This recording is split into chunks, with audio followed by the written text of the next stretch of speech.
Dear friends, इससे पहले मैंने आपको एक वीडियो में जो है इसका सेक्शन ए का एमसीक्यूज़ का सॉल्यूशन बता दिया था। ये आपका जो सॉल्यूशन देख रहे हैं आप, एमसीक्यू के साथ साथ में आपको कंप्लीट सॉल्यूशन मिल जाएगा सभी जो आपके क्वेश्चन बचे हुए थे उनका। तो चलिए स्टार्ट करते हैं 2020 एचएससी केमिस्ट्री महाराष्ट्र बोर्ड का सॉल्यूशन। तो यहाँ पर पहला जो क्वेश्चन है जिसमें आपका मल्टी एमसीक्यूज़ आएंगे। तो इसमें पहला क्वेश्चन जो है इसमें लिखा गया है, यह identify synthetic polymer amongst the following. तो इसमें से कौन सा सिंथेटिक है, तो वो होगा टेरलिन। तो इसमें डी ऑप्शन आपका करेक्ट हो जाएगा, ठीक है। इसी तरह से अब हम नेक्स्ट क्वेश्चन की बात करें, which of the following hydrides is not a reducing agent. तो H2O जो होता है आपका, यानी H2O क्या होता है आपका, पानी होता है, वो रिड्यूसिंग एजेंट नहीं होता। उसके आगे बात करें हम, during oxidation of ferrous sulphate using mixture of dilute H2SO4 and potassium dichromate oxidation state of chromium changes from. तो कहाँ से कहाँ चेंज होता है ये, तो +3 टू +6 टू +3 चेंज होता है। और इसका जो आंसर हो जाएगा वो हो जाएगा आपका बी। यहाँ पे भी लिखा हुआ आंसर, आप इनको भी देख सकते हैं। इसके बाद में बात करें, identify complex ion in which effective atomic number of the central metal ion is 35। तो यहाँ पर आपको गिवन है, तो इसको एक्सप्लेन कैसे करेंगे कि जैसे कि हमारा जेड है, एक्स और वाई तीनों दे रखे हैं, ई एन निकालेंगे तो Z minus X plus Y होता है, इसमें से निकालेंगे तो 35 आएगा। तो अब देख लेंगे जो हमारा 35 है वो कैसे आ गया, तो ये FeCN6 का जो है आपकी पावर माइनस में आ जाएगी। तो इस तरह से ही आपका आंसर आ गया। नेक्स्ट क्वेश्चन की बात करें, आपको सब में डाल के चेक करना पड़ेगा, उसके बाद ही आपको पता चलेगा। पांचवा क्वेश्चन है, conversion of methyl chloride into methyl fluoride is known as. तो उसको क्या कहते हैं हम, स्वाट रिएक्शन। इसके बाद में नेक्स्ट क्वेश्चन जो है आपका, the number of moles of methyl iodide required to prepare tetramethyl ammonium iodide from 1 mole of methyl amine is are. यानी कि क्या हो सकते हैं, इज में होगा तो सिंगल आएगा और आर में आएगा तो 3 हो जाएगा। तो यहाँ पे आर आ जाएगा, R3, ठीक है। और इसको कैसे एक्सप्लेन करेंगे, तो हम इस तरह से इसको एक्सप्लेन कर सकते हैं कि कैसे आया होगा। इसके बाद में अगर हम बात करें इसका नेक्स्ट क्वेश्चन की, name the reagent which on reaction with glucose confirms the presence of 5 hydroxyl group in the glucose. तो वो कौन सा होता है, एसिटिक एंडिहाइड। तो यहाँ पर आपका आ जाएगा डी ऑप्शन करेक्ट, ये वाला एंडिहाइड वाला आ जाएगा। इसके बाद में identify antibiotic drug amongst the following. तो कौन सा है, आपको सभी को पता है पेनिसिलिन जो है एंटीबायोटिक है, और ये जब भी दिया जाता है तो अगर आपको कोई परेशानी है तो तुरंत आपको पता चल जाएगा, आपको रिएक्शन हो जाएगा। उसके बाद में हम बात करें नेक्स्ट क्वेश्चन की, तो यहाँ पे है पूछा गया है, the number of atoms per unit cell of the body centred cube is. तो आपको पूछा क्या है, BCC, ठीक है। तो BCC कितना होता है, 2। उसके बाद में calculate the work done during the reaction represented by the following thermochemical equation at 300 K। तो यहाँ पे कौन सा आ जाएगा आपका, ये वाला जो इक्वेशन है, इसके हिसाब से सारी की सारी गैसेज हैं और लास्ट में एक लिक्विड जो वाटर बन रहा है। तो इसके हिसाब से कौन सा आ जाएगा आपका आंसर, तो आपका आंसर आ जाएगा +4.988 किलो जूल। एक्सप्लेनेशन कर देंगे, W होता है -del nRT जो कि आपकी गैस की इक्वेशन है, और उसके बाद में हम सारी वैल्यूज पुट करेंगे तो फाइनल वैल्यू आ जाएगी। आगे बात करते हैं, what is concentration of dissolve oxygen at 50 degree centigrade under pressure of 1 atmosphere if partial pressure of oxygen at 50 degree centigrade is 0.14 ATM। यहाँ पे Henry law constant for oxygen दे रखा है। तो उसके बाद में हमें इसको सॉल्व करना है। तो हमारे पास P है कि H है, आपके पास में S हमें पता करना है, हेनरी लॉ हमें पता है, तो उसके अकॉर्डिंग S की वैल्यू निकाल लेंगे। अब आगे बढ़ते हैं, right structural formula of alcohol that results when acetaldehyde is react with CH3MgBr in the presence of dry ether and the product is hydrolysed. तो यहाँ पर आपको जो है, यहाँ पर पहले सबसे पहले फार्मूलेज याद होने चाहिए, फार्मूले के बिना तो आप कहाँ से आगे बढ़ नहीं पाएंगे। इसके बाद में इसका जो पार्ट है उसको हम शुरू करेंगे और उसको कंप्लीट कर देंगे। जो अपना प्रोडक्ट बनेगा वो इस तरह से बनेगा। तो इसके बाद में आ जाते हैं हम लास्ट में, आपका जो थर्ड क्वेश्चन है, write balance chemical equation for the preparation of acetic anhydride an hydride using acetic acid. तो यहाँ पर आपका जो है इसका आंसर आ जाएगा वो एसिटिक एंडिहाइड्राइड जो बनाना है आपको, इस तरह से आपको बनाना पड़ेगा। ये इक्वेशन टेंस टू ये इक्वेशन दे देगी आपको, ठीक है। प्रेजेंस ऑफ POO5 और H2O जरूर लगेगा आपका। इसके बाद में नेक्स्ट जो क्वेश्चन है, write the chemical reaction involve in the formation of ethyl amine using acetaldoxime. तो यहाँ पे एथिल डॉक्सीमाइन के लिए देखिए बहुत सारी दिक्कत ये है कि आपको कितने आपको जो है फॉर्मूले बनाने आते हैं उस पर डिपेंड होता है। तो आपके सारे क्वेश्चन सही हो जाएंगे केमिस्ट्री में।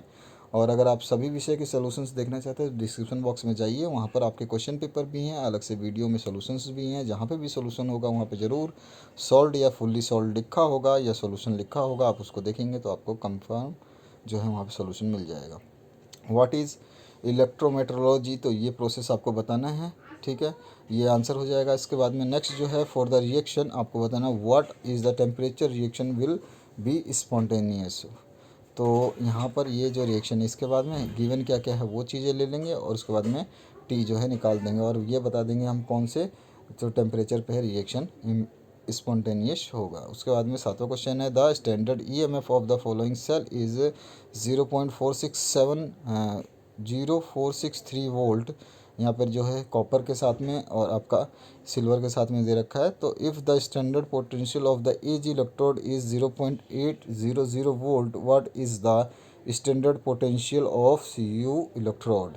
तो इसको निकालने के लिए हमें अपने फॉर्मूले पुट करने पड़ेंगे और आंसर निकल जाएगा। तो इस तरह से इसका आंसर जो है कंप्लीट निकल जाएगा। आगे बढ़ते हैं हम आठवें क्वेश्चन पे, right the mathematical reaction between half life of zero order reaction it's rate constant. तो यहाँ पर आ जाएगा पहले तो रिलेशन बिटवीन हाफ, उसके बाद में आपका रेट कांस्टेंट जो है इस तरह से। 20 सेक्शन की बात करें तो यहाँ पे कोई भी अटेम्प्ट करना था। 8 state and explain Hess law of constant heat summation. तो यहाँ पर आपको इस तरह से इसको लिखना है स्टेप 1 स्टेप को, और इस यहाँ पे माइनस कर दोगे तो आपके पास में इसकी वैल्यू जो है कंप्लीट आ जाएगी। आप अपने सभी विषय के सॉल्यूशंस जो है डिस्क्रिप्शन बॉक्स में जाके देख सकते हैं।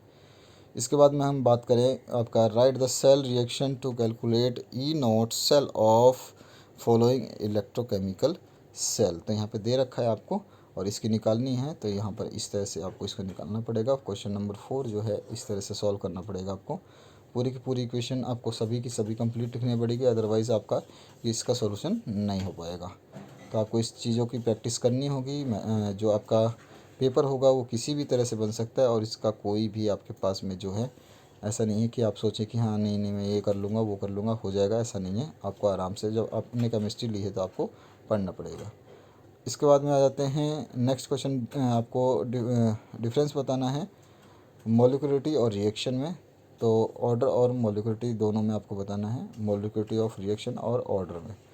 तो यहाँ पे आपका जो है दोनों आमने सामने लिख देंगे। आगे बढ़ते हैं, right 2 uses of each of the following. तो हीलियम और नियॉन का आपको यूजेस बताने हैं। तो यहाँ पर आपका हीलियम हो गया, यहाँ पे नियॉन हो गया। इसके बाद में आगे बात करें, right the name and molecular formula of one और ऑफ जिंक। कोई भी आपको लिखना था तो ये आप आराम से लिख सकते हैं यहाँ पर। और इसके बाद में डिफाइन करना है आपको क्वांटरनरी अमोनियम साल्ट को भी। तो सबसे पहले फार्मूला लिख देंगे और यहाँ पर आपको क्वांटरनरी अमोनियम साल्ट को डिफाइन कर देना इस तरह से। What is the action of acidified potassium dichromate on the following. तो यहाँ पे आपको बताना है इन दोनों पे क्या इसका एक्शन होगा। तो यहाँ पे हम दोनों की रिएक्शन लिख देंगे तो आंसर कंप्लीट हो जाएगा। Define optical activity, how many optical isomers are possible for the glucose. तो आपको बताना है कितने मैनी मतलब कितने ऑप्टिकल आइसोमर्स जो है वो होगा। और सबसे पहले डिफाइन करना है आपको ऑप्टिकल एक्टिविटी होती क्या है, ठीक है। उसके बाद में ग्लूकोज चेन में कितने होते हैं ये आपको बता देना है। इसके बाद में अगर हम बात करें तो नेक्स्ट जो है इसमें क्वेश्चन आ जाएगा आपका। तो यहाँ पर है, explain continuous etherification process for preparation of diethyl ether. तो उसके लिए केवल आपको जो है पहले एक्शन जो है आपको क्या करना है, सिंपली रिएक्शन को दिखाना है। उसके बाद में स्टेप्स जो आपने टेकन किए हैं उन टेकन स्टेप्स को भी यहाँ पे लेना है। और इसके बाद में आपका जो सॉल्यूशन कंप्लीट हो जाएगा। स्टेप 1 और स्टेप 2 आपको दोनों के दोनों यहाँ पे ले करके लिख देने हैं, ठीक है। आगे बढ़ते हैं क्वेश्चन नंबर 11 में। तो identify A and be in the following reaction. तो ए और बी आपको बताना है कि इस रिएक्शन में ए और यहाँ पे बी क्या बनेगा। तो यानी कि आपको इक्वेशन बैलेंस करना आना चाहिए, इक्वेशन समझना में आना चाहिए, तो आपका सही हो जाएगा। तो इस तरह से आपको सही करना है। तो ए और बी आपको बताना है, दोनों चीज़ें यहाँ पे आपके सामने हैं। इसके बाद में हम बात करें नेक्स्ट क्वेश्चन जो है 12वां, draw Haworth projection formula of alpha D plus minus glucopyranose का। तो डिफाइन हार्मोन्स भी इसमें करना है आपको। सबसे पहले स्ट्रक्चर बनाएंगे इस तरह से। देखिए बुक से कोई भी स्ट्रक्चर पूछ सकता है, अगर आपको स्ट्रक्चर याद नहीं है तो स्ट्रक्चर याद कीजिए। इसके बाद में आपको हार्मोन्स को डिफाइन करना है, तो यहाँ पे दे दिए गए हैं।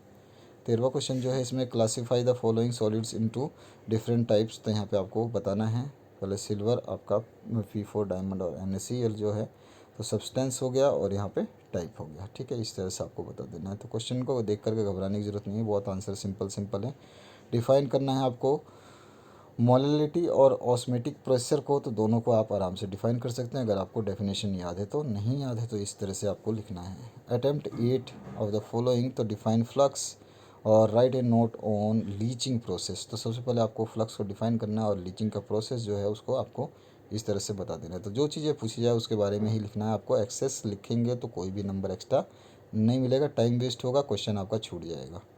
आगे बढ़ते हैं, draw the structure of sulphurous acid. तो explain why nitrogen does not form penta halides. तो ये आपको बताना है। तो पहले 16 क्वेश्चन का जो हम सबसे पहले स्ट्रक्चर बना देंगे और यहाँ पे फॉस्फोरस एसिड का बना के और यहाँ पर जो बता देंगे हम कि क्यों नहीं वो फॉर्म करता है।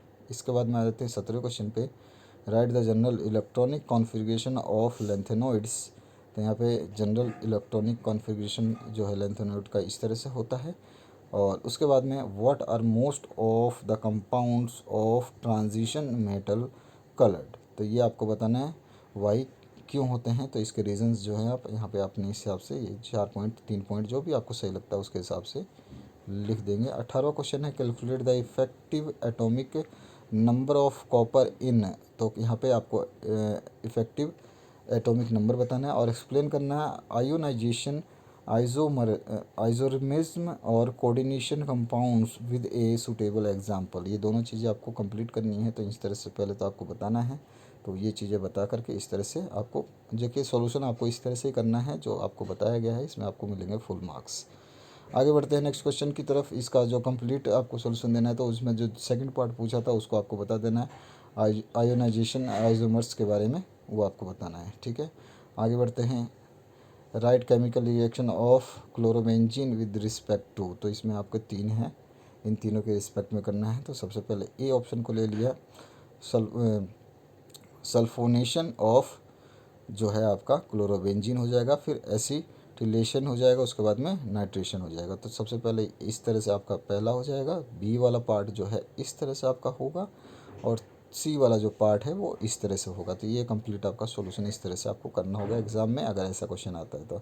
How is ethanol prepared from the following compounds. तो इस कंपाउंड से जिसमें इथेनॉल है, इथेन है और ब्रोम इथेन है, इनसे कैसे इथेनॉल बनेगा। तो पहला ए ऑप्शन ये रहा, बी ऑप्शन यहाँ पे है आप देख सकते हैं, और सी ऑप्शन जो है मैं आपको नीचे दिखा देता हूँ। तो इस तरह से आपका एथेनॉल जो है बनेगा, preparation of ethanol from bromoethane. इसके बाद में आते हैं 21वें क्वेश्चन पे। How are primary secondary and tertiary nitroalkanes distinguish using HNO2। इसको बताना है आपको। तो यानी कि आपको सारे के सारे बताना है। तो पहला यहाँ पे आ जाएगा आपका, ठीक है, इस तरह से ये अलग है। और इसके बाद में हम बात करेंगे दूसरे की, तो दूसरा ऐसा आ जाएगा, ठीक है। और तीसरे पार्ट की बात करेंगे तो तीसरा पार्ट आपके सामने है, इस तरह से आ जाएगा, ठीक है। ये हो गया आपका सॉल्यूशन। आगे बढ़ते हैं 22वें क्वेश्चन पे। What are monosaccharides, explain denaturation of proteins. तो ये आपको बताना है। सबसे पहले तो डेफिनेशन लिख देनी है, उसके बाद में डेंटुरेशन ऑफ प्रोटीन्स के बारे में बताना है। तो इसके जो जो आपके हैं उनको लिख देना है, बस सिंपली यही है। Define non biodegradable polymer. तो ये आपको बताना है। उसके बाद में आपको बताना है राइट द प्रिपरेशन ऑफ ट्राइलिन। ये दोनों चीज़ें सबसे पहले आप डिफाइन करेंगे नॉन बायोडिग्रेडेबल पॉलीमर्स, जो उनको हम बायोडिग्रेडेबल नहीं कर सकते हैं, उसका जो है आपको फॉर्मूला अगर याद है तो ज़रूर लिखिएगा, जैसे मैंने यहाँ पे बताया आपको। और इसके बाद में आपका ये कंप्लीट हो जाएगा। इसमें दोनों चीज़ें हैं, ट्राइलिन भी है, ठीक है। तो फॉर्मूला आपको ज़रूर बताना होगा। आगे बढ़ते हैं। What are soaps, how are soaps prepare, define antiseptic. तो सबसे पहले आपको सोप क्या होते हैं वो बताना है, उसके बाद में कैसे प्रिपेयर होता है वो इक्वेशन लिख देनी है, और उसके बाद में एंटीसेप्टिक्स क्या होते हैं ये आपको नीचे की तरफ बता देना है। तो ये आपके 2 लाइन में आ जाएगी, एंटीसेप्टिक क्या होते हैं। इसके बाद में 25 नंबर जो क्वेश्चन है, unit cell of a metal has edge length of 288 pm and density of 7.86 gram centimetre cube per centimetre cube. Determine the type of crystal lattice. और एटॉमिक मास जो है मेटल का वो दे रखा है 56 ग्राम पर मोल। अब आगे बढ़ते हैं इसके सॉल्यूशन की तरफ। तो इसको इस तरह से आपको सॉल्व करना है। सारी की सारी चीज़ें पहले आपको लिख लेनी है। मोलर मास आपका निकल जाएगा। एन ए आपको गिवन है, मास ऑफ वन एटम का जो फार्मूला होता है mass, atomic mass upon average Avogadro number जो होता है उसको डालना है। अवगाड्रो नंबर आपको अगर नहीं एग्जाम में दिया है तो आप ज़रूर याद कर ले, सारे नंबर्स आपको याद होने चाहिए। मास ऑफ वन एटम आपका निकल जाएगा, और मास ऑफ यूनिट सेल जो होता है density into volume of unit cell हो जाता है, तो उसको हम कर देंगे, और वॉल्यूम आपको दे रखा है। तो इस तरह से इस फॉर्मूले में पुट करेंगे और इसकी जो वैल्यू आ जाएगी। और लास्ट में टाइप ऑफ क्रिस्टल लैटिस जो हो जाएगा BCC, क्योंकि इसका जो यूनिट सेल कंटेन कितना करना है 2 एटम, और 2 एटम में जब आता है तो आपका लैटिस जो है BCC हो जाता है। 26वां क्वेश्चन है, define instantaneous rate of reaction. उसके बाद में इसी में पूछा गया आपसे, explain pseudo first order reaction with suitable example. तो सबसे पहले आप रेट ऑफ रिएक्शन को जो आप एक्सप्लेन करेंगे, उसके अगर आपको रिएक्शन याद है तो ज़रूर डालें, उसमें आपको नंबर कटने के चांसेस नहीं रहेंगे। इसके बाद में आपको जो है सेकंड पार्ट पूछा गया है, explain pseudo first order reaction, तो इसको भी आपको एक्सप्लेन कर देना है, ठीक है। तो यहाँ पर यह हो गया आपका कंप्लीट। इसके बाद में अगर हम बढ़ते हैं सेक्शन डी की तरफ। सेक्शन डी में आपका है डिफाइन टर्म्स, इलेक्ट्रोकेमिकल सीरीज़, और बी है कोरोजन। दोनों को आपको डिफ़ाइन कर देना है। तो दोनों चीज़ें बहुत ईजी हैं, इनको आराम से आप डिफ़ाइन कर सकते हैं। इसी में नीचे पूछा गया है, write two application of electrochemical series. तो इसके जो जो 2 पूछे तो 2 ही लिखने हैं आपको, 3 की ज़रूरत नहीं है। अगर आप 3 लिख देते हैं तो कोई बात नहीं, लेकिन कभी भी एग्ज़ाम में ज़्यादा नहीं लिखना आपको।